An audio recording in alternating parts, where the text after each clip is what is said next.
Thank you very much for having me today. So I'm Fran, I'm the campaigns coordinator at the London Cycling Campaign, and low traffic neighbourhoods are incredibly important for the London Cycling Campaign. It's one of the reasons why we're so proud that we worked and created this document together with Living Streets to help share information about low traffic neighbourhoods, help give our activists something they could put in the hands of decision makers to clearly and simply explain what they are, explain the benefits, and explain for officers about how to achieve them.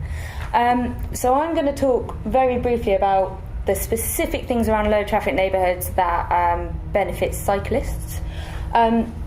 Because, you know, we've heard a little bit already this evening, and as many of you will know, when you reduce motor traffic, when you reduce the dominance that vehicles have on our streets, you get all of these wonderful benefits for everyone in terms of reducing air pollution, reducing noise. You have opportunities to create public space, but you also give huge choices to people who live in those areas for active travel, and that's incredibly important. So just want to talk very quickly about barriers to cycling. So they're varied and many, but one of the key barriers to cycling is concerns about safety. So, you know, we're often told, oh, well, if you go down the back streets, they're quiet, it's lovely. But with apps like Google Maps and Waze, our quiet streets are increasingly not quiet, especially as cars and traffic are directed down them to cut 30 seconds off a journey. It's not okay.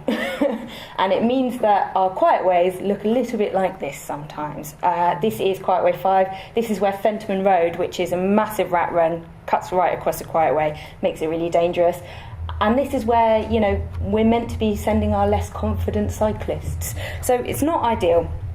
But it's also not appropriate to put physically protected cycle tracks on every single road in London. It's not going to work. And so we need to work out, how do we make these environments safe for cycling? It's attractive for cycling, comfortable for everyone from kids to grandparents to cycle on, without having to make cycle lanes on every single road. And the way to do that is to drastically cut the traffic that's using them, making them access only for residents, making sure that the people who are using those roads want to be on those roads. It's not people cutting through those roads who are putting all of the impacts of their traffic on roads that they don't live on. So, how low traffic should a low traffic neighbourhood be? So at the London Cycling Campaign, we have a policy which says that if a road has 2,000 PCUs a day, so that's essentially the volume of traffic that goes down it per day, it should either be segregated for cyclists, or the PCUs need to be drastically cut. The Dutch Crow manual, which is sort of the gold standard of cycling standards, goes even lower and says the PCUs need to be 1,500, or you segregate or cut them. Now, this is our standard, this is what we push for when we respond to schemes, but we're realising, and we want to do a bit more research on this, but we're realising that actually to get the range of people cycling that you'd want to see in a low traffic neighbourhood, to get the sort of indicator species, as you will, the kids, the older people, the women cycling, it needs to be much less than 2,000 PCUs.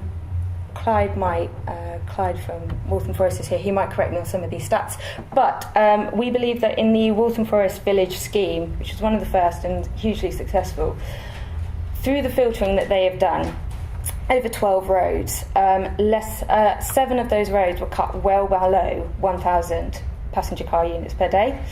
Only one was between 1,000 and 2,000, and only 2 stayed over 2,000.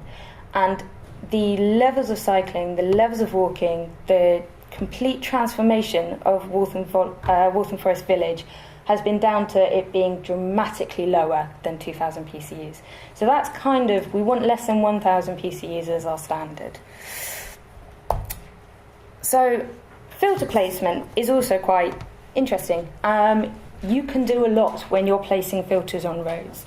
So not only can you create public space, which you can use for seating, for art, for the community, for greening, but But you can also improve safety by your filter placement. So this one, it's not the best picture because it's dark, but I have shamelessly nicked all of my pictures from E17 modal filters, which you should follow if you want to see lots of glorious photos of modal filters.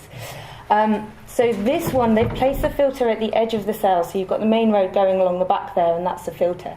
What that's enabled Waltham Forest to do is just extend the pavement the whole way across the mouth of the road there, and you've got the cycle lane, which also extends the whole way across the mouth of the road. It reduces turning movements, which makes the cycle lane a lot safer, and the pavement a lot safer, and it just makes the whole... it just means that when you're thinking about placing your filters, you can get huge benefits of where you put them. So that's quite important as well.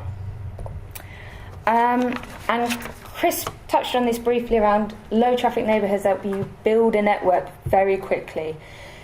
The Mayor's Transport Strategy has a stat, which an aim, a goal, which is that 70% of Londoners will live within 400 metres of high quality cycle network by 2041. That's a big goal, considering what our network looks like at the moment. And again, that network isn't going to be made up of physically protected cycle tracks on every single road. It's going to be made up of quiet residential streets where people can cycle safely and comfortably.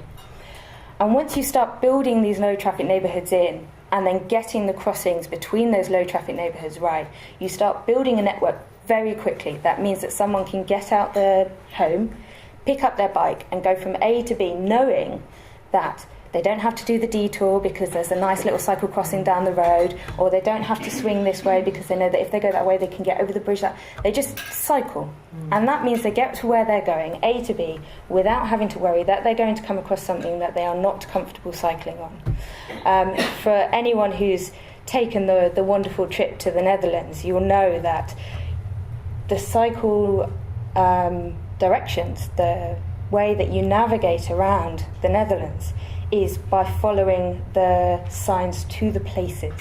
So you don't have to search, following the signs to the places. So you go out the door and you go, I want to go to Croydon Town Centre. The sign for Croydon Town Centre says that way, so I go that way. You don't have to stick to a particular route. You don't have to look out for the signs that are going to send you round the houses all the way there. You get on your bike and you go, and you're safe in the knowledge that you're going to get there. And that's what we want to do, and that's what low traffic neighbourhoods help us to do really easily and really cheaply. The technical term for that is porosity, by the way, if you want it. Porosity, so porous cells. And that was it. So thank you. Thank you.